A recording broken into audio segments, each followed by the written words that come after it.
Please subscribe to Rainy Free, like the video, and hit the bell notification. Thank you.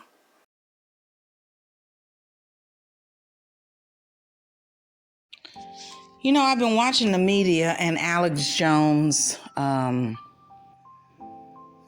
interview, I guess you can call it, with Kanye West. And I can only tell you, let me give you a little bit about my background.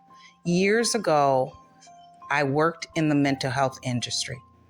Some of my clients or populations that I work with were bipolar. Kanye West right now is in a mental health crisis. Whether he's an adult or not doesn't matter.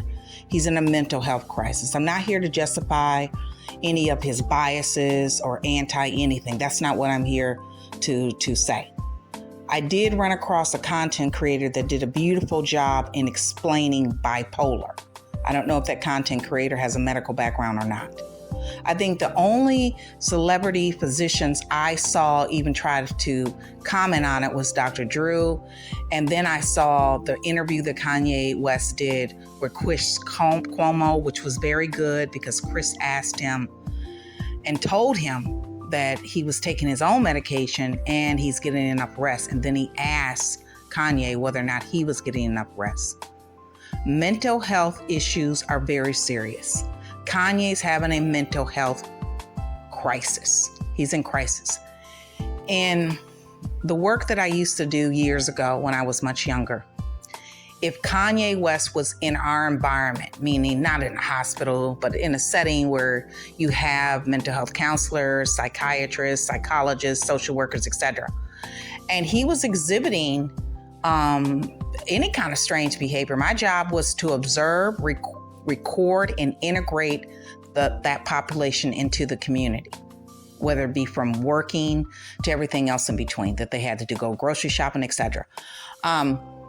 He would have been pulled to the side pretty much, probably the beginning would be with the White Lives Matters t-shirts, even though I did do commentary on that. Because we would at least discuss it in our therapeutic setting, primarily because it is a behavior that might indicate something different is happening. Now, with Kanye, he's had a lot of commentary that's been not so supportive of his own community that he comes from. Okay, so we can say maybe that's part of his personality. I don't know. I really don't know. Because he's had a lot of antics over the years, ever since, in my opinion, his mother passed away. She must have been the person holding him down and holding him together. But when you have a person that he has a right, based on the laws we have as an adult, to decide whether or not he's going to take his medication. That's all good and dandy. But when the person begins to exhibit behaviors in the public, there has to be laws when we already know on the books that someone is already suffering from mental health. Why?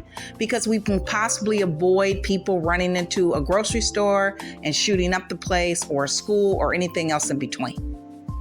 Because doctors already know that the person, based on them medicating the person or based on them providing therapeutic services to that person, that they have a mental health issue.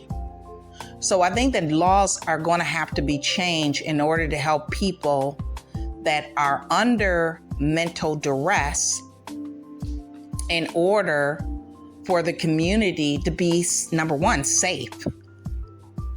And number two, not allow that person going through that crisis hurt themselves or others. That's important. And so what I see, if I was still a mental health counselor, I would be observing and recording, and there would definitely be a meeting called. He is going through a mental health crisis. We are not excusing any of the biases or anti-anything that he has said. That's not the issue here. The issue is he's going through a mental health crisis and he needs help.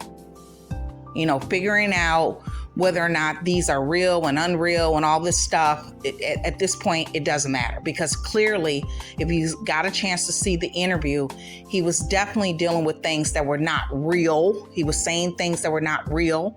He was aligning him things that he couldn't possibly, in his wildest dreams, be a part of. right? We already know this. So with that being said, I just, hope that he gets the help that he needs before anything else happens.